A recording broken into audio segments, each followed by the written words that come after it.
Chris. I'm a psychotherapist and consultant. Welcome back, everybody. We are going to discuss something. Actually, I think in the 4.5 years I've been doing this show for you all, I don't think I've actually really covered the way I'm going to cover today. And I think it's a topic, I was kind of messing around with some different ideas today, and then I scrapped them all, and then I've been writing a script, so I'm a little bit late getting the show out today to do this show. One of the things I have noticed over the years is how quickly we turn to punishment whenever someone gets something wrong, right? If a child misbehaves at all, we think about punishment in some form. If an employee makes a mistake, well, there's consequences. If someone breaks a rule inside of a relationship, right? One of the first questions a lot of people start asking is, what's the punishment going to be? It's a very common response that we rarely stop to question it. We simply assume punishment is how people learn. That if we want the behavior to stop, we need to attach a consequence to it. It's an idea that runs through parenting and schools, relationships, workplaces, and definitely part of the BDSM lifestyle. Now, as I do every week, before I get into this a little bit further, I want to take a moment and I want to thank you all for tuning in, listening. There is a listener I want to address directly, star 86 out of Croatia. Your comment, I read it. Thank you. It brought a smile to my face, and I am glad last week's episode really helped you out. And I know you're in a tough spot, but no matter what you do, hold your head high and keep your dignity intact. Nothing is worth what you're going through. Right? I just wanted to get that out there to you, because out of all the comments I'm getting every week, there's a couple of you that really, they do resonate. I do read them all. Okay. If you're just finding the show now, welcome. If somebody shared it to you, recommended the show, great. If you are following me on Spotify, I need you all to do me a favor. I need you to go, especially if you're on the app, click the 3 little dots, click rate the show, hit it 5 stars. First, it brings a huge smile to my face. I know how much you all appreciate the show. Plus, it keeps the show growing, allows others to find it. On YouTube, like, subscribe. You'll know when a new episode drops. Apple, I'm not actually sure. I've never had an Apple account, so I don't know how it all works over there. But if you do listen to me on Apple, rate 5 stars, right? Keep the show growing. That's the whole goal. If you want to support the show directly, there is a donation link in the show's description. Any support, big or small, really does help the show and these conversations keep moving forward. All right, let's get back to this. Now, I understand why punishment feels like an obvious answer. Now, sometimes, like I said, it comes in at work, right? The behavior stops if punishment is the consequence. The problem seems to potentially, even if it's temporarily, disappear. So what have we discovered here is that we end up having the belief that the lesson was learned. Now, psychology asks us a very different question. Did the person actually learn what we hoped they would, or did they learn something entirely different? Today, that's what we're going to explore, and we're going to explore punishment through the lens of psychology a little bit deeper today, a little bit about operant conditioning, because I think many people assume punishment teaches us one thing, when in reality, it teaches us something else altogether. So in this first part here, I want to talk about why we punish. Now, when most people hear the word punishment, they usually think instantly consequences, right? Taking something away, doing something unpleasant, making sure someone is going to pay the price for what they did. That's how most of us were raised to think about it, right? If someone does something we don't want, and if we don't want it repeated, punishment feels like the obvious response. We just go to it. But here's where psychology looks at it a little bit differently. From my perspective, and definitely a psychological one, punishment isn't about making someone suffer. The purpose here is much simpler than that. It's an attempt to reduce the likelihood that the behavior will happen again. If a consequence follows a behavior and that behavior becomes less frequent, technically the punishment has done its job. And, that's the way it technically looks on paper. Real people are definitely more complicated than that. We tend not to always follow that, rigid outline. Now imagine a kid who tells the truth after breaking something and gets screamed at. The parent believes they're addressing the broken object, right? Kid walks away with a very different lesson. And they may decide that honesty isn't safe. All right, let's go into the workplace for a second. An employee who asks a question during a meeting gets embarrassed in front of everyone. The manager thinks they're encouraging people to be prepared. Instead, they created a room full of people who would rather struggle quietly than risk asking for help. So the behavior's changed. I've experienced this. I've experienced it throughout my life in almost every job I've ever done. Right. But if the behavior is now changed, did the lesson changed? Now, psychologists call this operant conditioning. Now, people use this in the lifestyle, but we're not going to go into the conditioning side for pleasure or all of these things. I'm going to kind of touch in a different quadrant of all of this. Don't let the name here make it sound more complicated than it is. It's simply the idea that consequences we experience influence what we're likely to do again and what we're likely to avoid. And here's the part I think we often miss. People don't necessarily learn the lesson we intended to teach. They learn the lesson they experience, and those two things can be very different. That's why I think punishment is so often misunderstood. We tend to judge it by the outcome we can see. Did the behavior stop? Well, if it did, we just assumed that the punishment worked. But behavior isn't the only thing that's changing. Confidence can disappear. We can erode trust. People might stop asking questions or speak up, right? They might even think that it's just safe, no longer safe to even be honest. If you think about somebody who grew up in a home where every mistake was met with anger, as an adult, they might be incredibly organized or careful or conscientious. Most people would look at them and say they learned responsibility. And you know what? Maybe they did, or maybe they learned to fear making mistakes. Now, from the outside, those two people can look exactly the same. One is acting from the stance of confidence, and the other was acting from the stance of anxiety. The behavior is nearly identical, but the reason behind it, the driver, is different. The same thing happens inside of relationships. A partner may stop expressing their need to, maybe after they were criticized often enough. Difficult conversations become less frequent, not because the relationship improved, but because one person quietly decided they weren't worth the cost. That's the distinction. And I want you to keep that in mind as we move through this discussion today. And before we ask whether punishment works, I think we first have to ask the most important question. What is it actually teaching? Now, this is the part where I really want to focus. What does punishment actually teach? One of the biggest mistakes we make is assuming that if behavior disappears, learning is somehow taking its place. Those two things aren't the same thing. Let's say for a second a child stops talking back after they've been punished. On the surface, it looks like the punishment worked. But what changed? Did they develop respect, or did they simply become afraid to speak? Or did they become resentful? The same question applies throughout our lives. Now, if an employee stops offering ideas during those meetings, was that because they suddenly had nothing valuable to contribute or add? Or because the suggestion every time they made one was criticized? And if you have a partner who no longer brings up any difficult conversations, is the relationship healthier, or they've just decided that honesty costs more than it's worth? Those distinctions matter because punishment doesn't just influence behavior. It shapes the environment people believe they're living in. If every mistake is met with anger, people become more careful. If the disagreement here becomes an argument, well, people get quiet, right? If vulnerability, and this is the big one, is consistently dismissed, people stop sharing it. But notice something here. None of those lessons were intentionally taught. They were learned.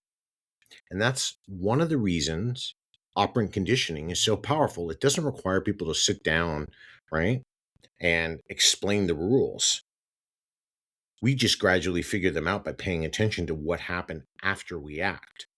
And over time, we begin adjusting our own behavior, not necessarily because we've become better people, but because we've learned which behaviors feel emotionally safe and which ones don't. And that's why punishment can sometimes create this illusion of success here. The unwanted behavior disappears, but something else quietly takes its place. People become more secretive, anxious, right? They stop asking us questions, they even hide mistakes. Now, again, from the outside, everything looks a little bit more calmer. Less arguments, less mistakes, fewer problems. But appearances here can be deceptive. The absence of a behavior doesn't necessarily mean that the problem has been solved. It just can simply mean the person has found a safer way to avoid the consequence. And I think we've seen this all at some point in our lives, right? You'll get somebody who'll say, it's just easier not say anything, or I didn't want to tell you because I knew how you'd react. That's the punishment that's still doing its job. The behavior changed, but the relationship may not have. And that's where I think we need to begin asking a different question. Instead of asking whether the punishment stopped the behavior, maybe we should be asking whether it created the kind of understanding, trust, and growth we're actually looking for, especially when we start applying this towards our own dynamics. Now, before I get back into all of this show is supported by Enhanced Mind Counseling. A lot of what I've been talking about so far in this episode is the kind of work I do with people every day, looking beyond the behavior itself and asking what's actually driving it, what someone learned from it, and how those patterns continue shaping relationships long after the moment has passed. Real change rarely comes from simply stopping a behavior. It comes from understanding why it happened, what it meant, and what needs to be different moving forward. If that's been something you're trying to understand in your own life or your own relationships, you can reach out through my website. There's a link in the show's description. All right, let's get back to it. Now, this is going to be the big one because I know I can hear before I get into this next segment here that the torches are getting lit and people are grabbing the pitchforks. Why BDSM gets this conversation wrong.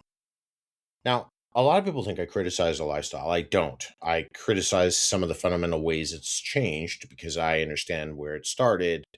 I've grown up old school through it. I'm 27 years in.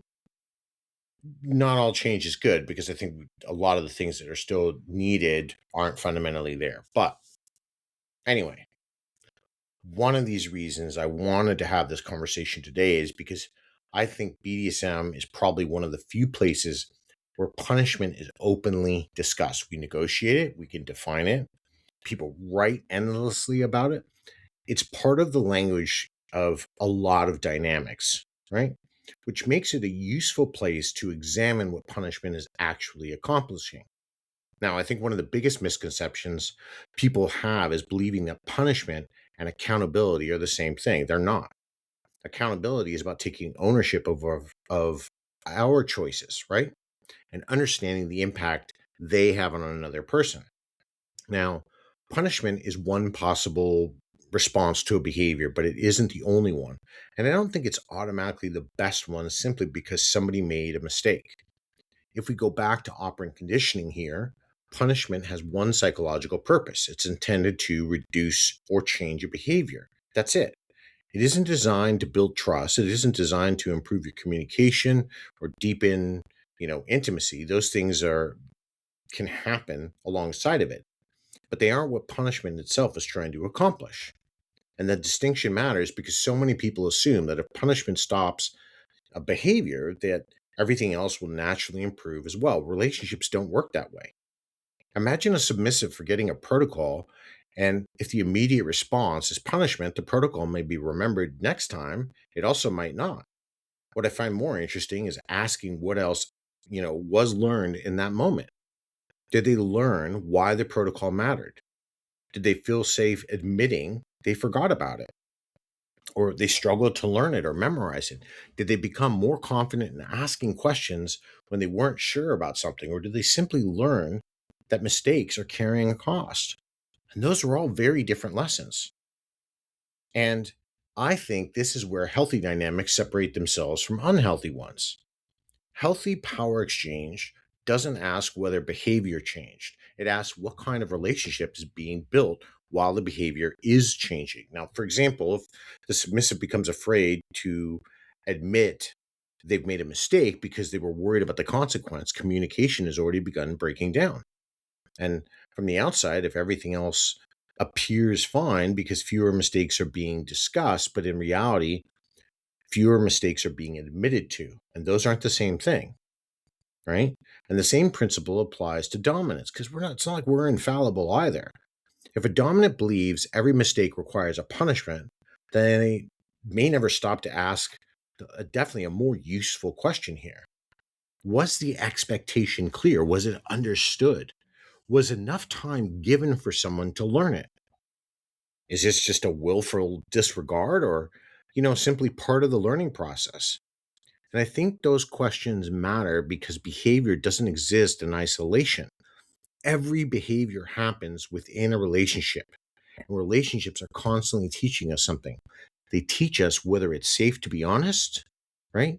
If our curiosity is welcomed or criticized. They teach us whether making a mistake becomes an opportunity to learn or something to hide, right? That's why I don't think the first question should ever be what punishment fits the behavior. I think the better question here is what lesson do we want someone to leave with? And I want to bring in a personal anecdote here because I think a lot of people get amazed, and I've told this over the years. Sorry, I have a loud, I don't know, winding motorcycle going by. Over the years, my 2.5, almost 3 decades now in the lifestyle, I have never punished once. Now, I get a lot of weird replies, weird looks when I say that. They're like, "Oh, you're too soft." I'm a sadist. I'm not soft at all. It has nothing to do with it. But that first year, I am training a submissive or I'm training a sub or whatever the case, or a slave, whatever the case may be. I go over, I check in, I make sure they understand if they have a question, and we will repeat something for 6 weeks to learn. Because if they're making a mistake, are they at fault or is the teacher at fault for not explaining the lesson? That's how I was taught. That's how I was taught over 27 years ago, right? So I work with them because over time they become a reflection of my training. If we enter a dungeon and they start look, all you brats out there that are going to go, "Oh yeah, we love," look, I don't do brats. That's fine. It's part of the lifestyle. God bless you. It's like the rope community. It's just not for me. My subs and my slaves don't do that. Everyone is trained to the point we use hand commands and things like that. It's not a fairy tale, right? That's a different form. I follow just a different form.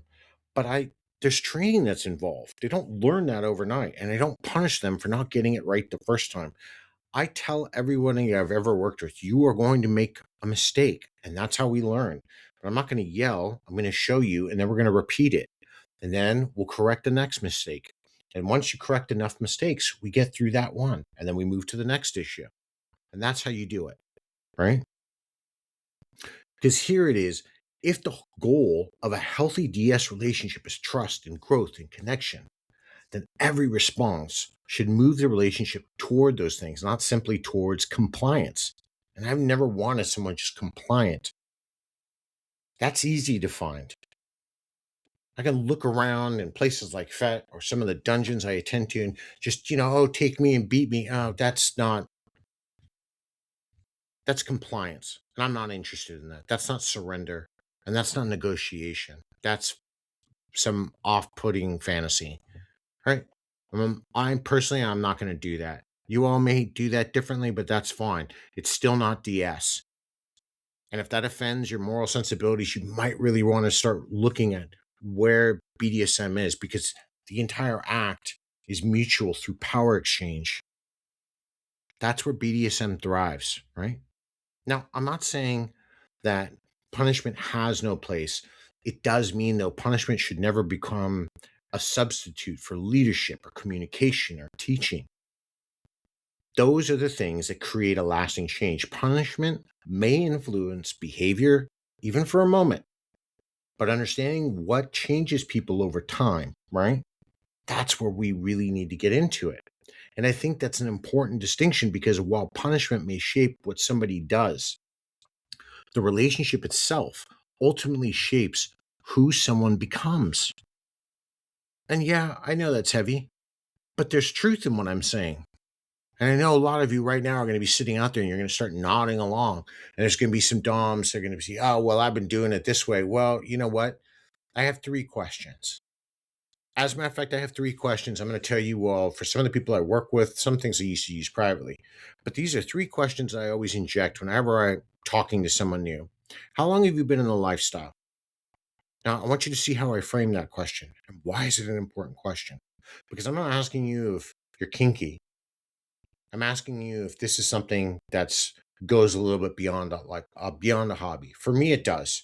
When every time I talk about it, 27 years in, well, next year's going to be, it's coming up as my 28th year anniversary, right?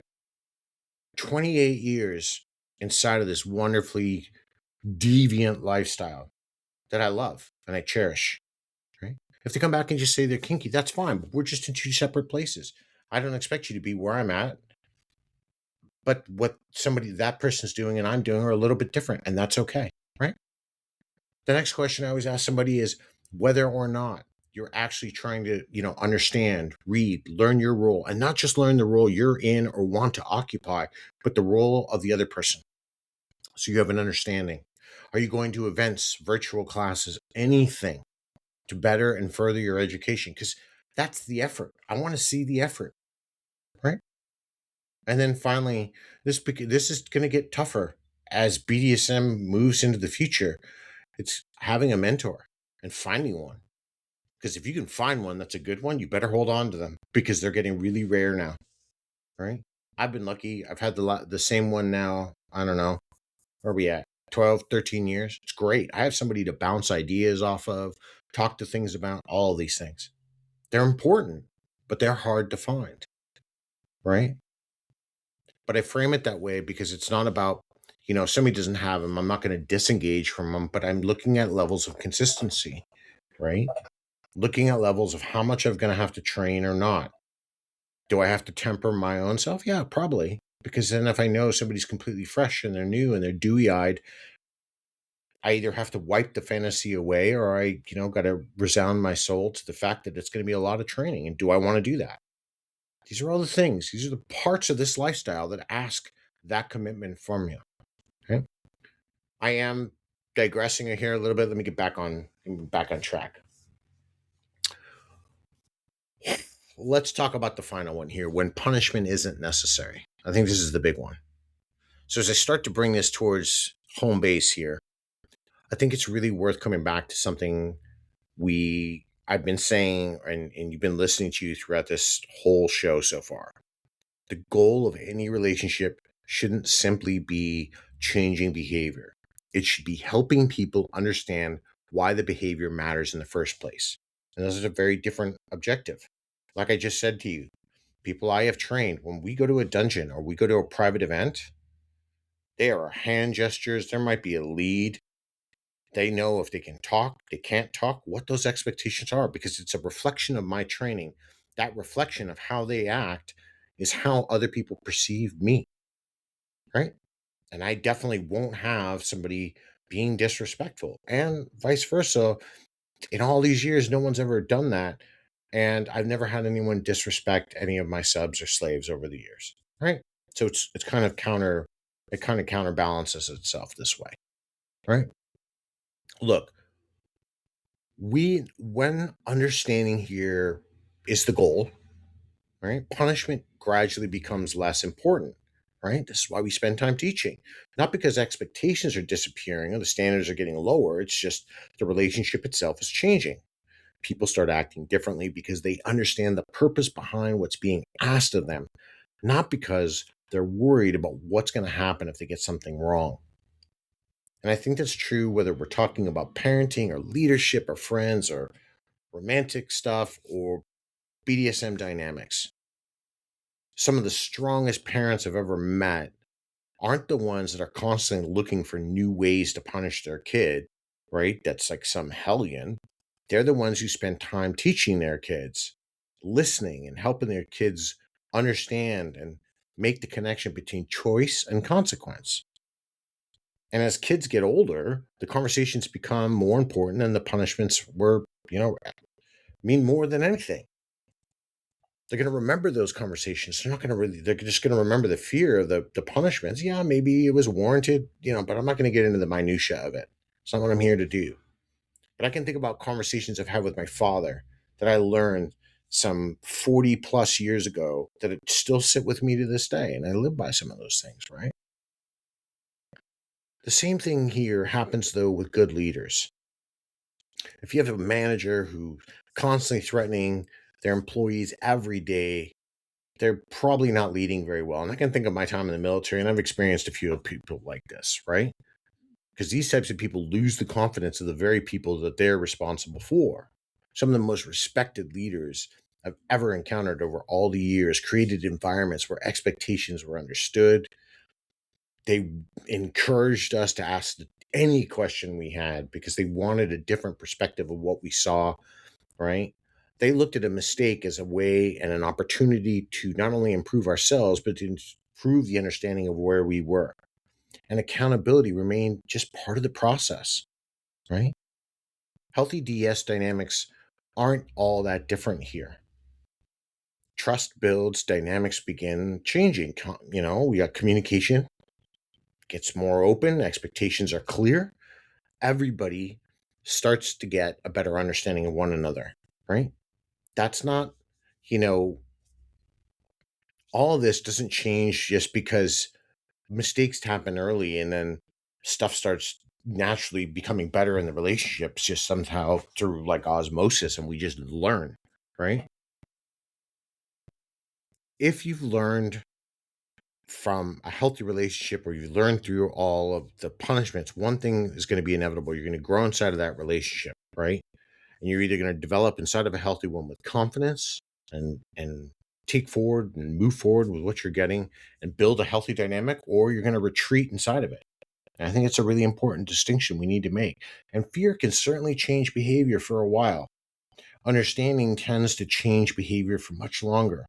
When people feel safe admitting they made a mistake, they're far more likely to learn from it. When they're afraid of the response, they're going to hide it and justify it, right? None of those reactions create growth. They simply make the mistake harder to see. And maybe that's the question all of us should be asking, regardless of the relationship we're in.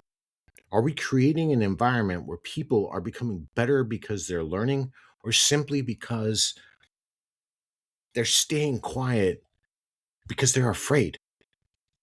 Those two outcomes can look remarkably similar from the outside, but in my world, psychologically, they are worlds apart, galaxies apart. And I think the real lesson behind today's discussion and why I wanted to talk about this is that punishment has a place, but if it's doing all the teaching, we're probably relying on the wrong teacher. Understanding and communication, sympathy, trust, even accountability create the kind of a lasting change that punishment by itself rarely accomplishes.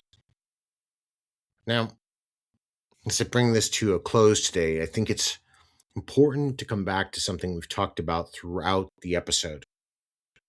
Punishment is often judged by one simple outcome. Did the behavior stop? You know what? Sometimes it did. But underneath it, it encourages us to all ask one different question.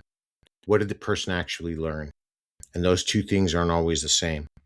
A behavior can disappear while fear quietly takes its place, right?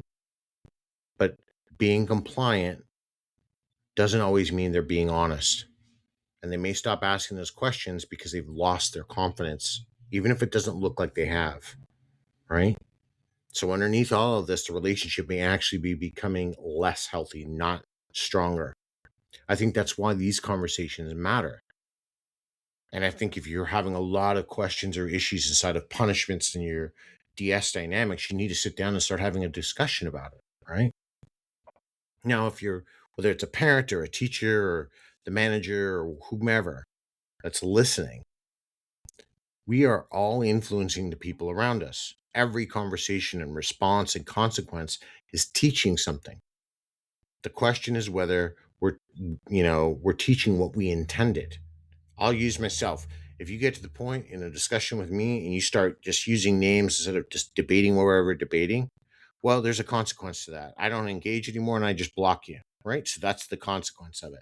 What did you learn? You probably didn't learn to stop being an asshole. You just learned that I'm not going to tolerate it and I'm, I'm going to block you. Sorry, that just happened recently and I thought about it and I thought about this person who just kind of pissed me off over the weekend and I'm like, you're done, you're blocked, I'm not even going to engage. Scary part is I'll get to all that in a second. Let me finish up today's show. But right, all of this, right, the greatest lesson we can give to another person isn't that mistakes have consequences. It's that mistakes can become the opportunities to learn and repair and to grow. It doesn't mean we're rewarding here. I'm not rewarding bad behavior. That's different. I'm not doing that. But I think healthy relationships, regardless of what they look like, become stronger, right? When people feel safe enough to be honest. They feel comfortable enough to start asking us questions and admit when they've got something wrong. And that's where trust grows. That's where love grows, right? And all of that's going to take a relationship a lot further than fear ever will. So, as I do every week for all of you, that so all of a sudden you all have stopped answering my question except in private and to send me email. I want to see you talk about this on social media. Fet, you're not just doing it for me, you're doing it for everybody else. I promise you, you all help each other, right? I'm not talking like fighting with each other, but if you share your experiences, other people they benefit from it, right? I get a lot of emails that tell me that. So do it. I'm not going to call out those emails, but talk about this social media, right? I want to hear it. So here's the question I want to give you this week is, what lesson do I want this moment to leave behind? Right? Because the next time someone makes a mistake, don't ask yourself how to respond first. Right? I want you to think about that one. It's a big one. We're going to come back to that question because I got a couple things I want to cover here at the end. Number one. So we are at the very end of Men's Mental Health Month, right? Now, this past weekend, I've done two things that I do them every year, but I made a post for men, right? Talked about our mental health. Stop deriding me on my posts when I am, as a man, making a post for men about their mental health and coming in and telling me, hey, this applies to us. I don't care. I didn't write it for you. And literally 99.99% of everything else I write is pretty much typically geared for women, right? Don't come in when I'm writing for men and then say, if you want to be supportive, great. Because men need a space too. As a matter of fact, every post that I read that derides men, why aren't you in touch with your feelings? And you all are the Antichrist, whatever the crap that I read a lot. And I'm not saying some guys don't deserve it, but I'm literally making a post so they can talk about stuff. As a matter of fact, this past weekend, I talked about when men end when a relationship ends and all of their heart and soul and their emotional transference that they've learned to experience in a healthy way ends. What do? Right? But y'all came in and like started deriding that. I don't get it. That blew my mind. Don't do it. Right? I'm not saying that to be a jerk. And I was surprised, but that wasn't the thing that really bugged me or chapped my ass. Here's the one that really got me. So I did next day, totally unusual for me. I did a little follow-up status message because I want to support the guys out there. Right? Every day I work with a lot of men around the world from different countries, right? Do that in group therapy. But I wrote a status, very simple status. And I just said, sometimes, and I'm going to paraphrase it if you don't follow me or you didn't read it, just said, sometimes guys just want to have a couple of minutes to set the weight of the world that they're carrying on their shoulders down. Take that mask off and just have 5 minutes to breathe. Right? I'm still on the tail end of Men's Mental Health Month. And let me tell you how many, well, this applies to us too. I get that. It might apply to you, but I'm not speaking to you. I'm talking to men. The very same thing that a lot of women complain about. You men aren't in touch. Well, here I am, a man, creating a space for men, and you criticized it. Now, first off, to the one person in particular, I'm glad you don't follow me anymore because you beat me to the punch. You removed yourself. But when you do the whole you should do better thing, Here's the sad part. You claim to be, I don't know what, you claim to work in mental health and that you want to go further. And at first, I think that's great because we need a lot more counselors. But don't come into a space with with a therapist and tell them they should do better and then deride men. That's not helpful, right? That's demonstrative and it's bad form. And you're not inspiring courage and you're inspiring people to close up. I'm sorry you feel like you got attacked or you got ratioed in the comment section, but let me tell you, you kind of brought it on yourself. And in your last comment, why did I delete it? Because it was no longer a comment. You decided to personally attack me, and I didn't do anything. I explained the reason why I did the post. That's it, right? So that's all we're going to say about that. So if you listen to this, like you said, you might not. There's your reason, and I wanted you to hear it from literally the horse's mouth. So I'm telling you, don't do that because I'm not going to allow that, and I'm not going to allow people like you to come into a space where I'm offering something for God forbid once, maybe twice in 365 days to men specifically, right? That's why it's tough for them to talk. And then you spend time criticizing them because they don't talk. Well, who would want to, right? Don't do that. Do better. Anyway, all right, enough of all that stuff. Got a couple other things. Yes, this past week somebody asked me, why are you asking about goth, Chris? I'm very interested in the goth thing.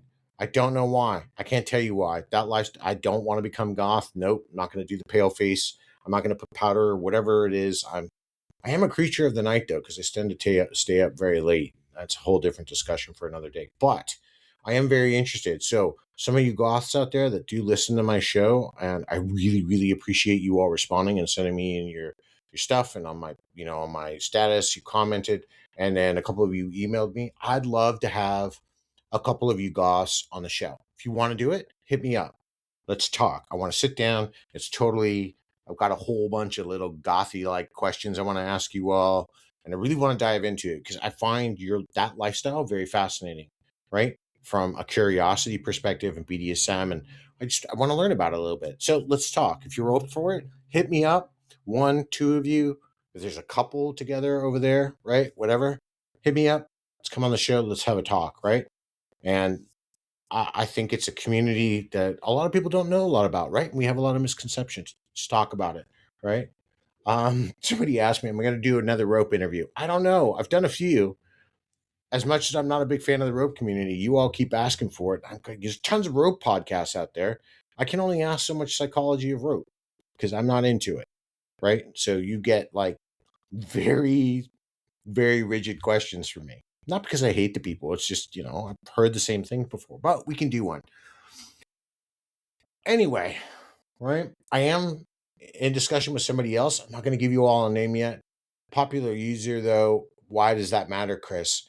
Because it matters because of her origin story and how she came in. And I think it'll resonate with a lot of you.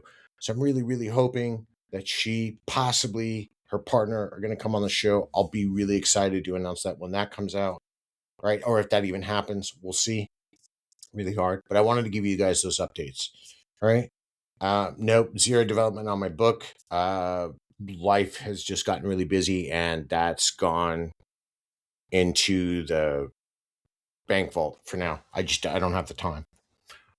Do I want an assistant? I would love one, but it would take me longer to train somebody than it would for me to do it because I'm so OCD about how I like things. So I appreciate it. I do appreciate the asks. I appreciate you want to volunteer just because you want to get office experience and all that stuff. I appreciate it. It's a lot too because there's a lot behind the scenes that goes on, and there's a lot of trust and stuff. So it's very difficult for me to do. Not that I don't appreciate it. I really do. Anyway, with that being said, I'm going to give you all the question one more time, and I want you to sit and talk about it. I want to see this discussion, right? Because punishment is a big, big thing inside of the lifestyle, right? And I don't even get me. There's a reason I didn't cover punishment, and you can probably figure out why, right? From some stuff I said earlier. I'm not going to go in and debase it or anything because, everybody's got some kinks they like doing. Some stuff's not for Chris, right? That's okay. My kink is not your kink, but your kink's okay, right? Secretly, I might condemn you or judge you, but at least it's not, it's fine. You can do what you want because you're a consenting adult. So here's your question. I want to see some comments. Want to get some emails, see like YouTube, right? Here's your question for you, right? The next time someone makes a mistake, right? First thing is don't ask yourself how to respond. Ask yourself this: what lesson do I want this moment to leave behind? That's what I want you all to sit with. If you're dominant, all right, even if you're a sub, it doesn't really matter because you all are tricky, right? Don't think you're innocent. I love the whole it's everything is the dominant's fault. That's just not true. All right. All right. And one more time, rate the show, please. Right. Every time you all do, I get this little smile on my face, right? When I'm drinking my coffee in the morning, I'm looking at the stuff. I really do. I get very excited when I see, oh my God, somebody rated the show again. Makes me feel good. Okay. Until next time, everybody, be safe, stay tuned.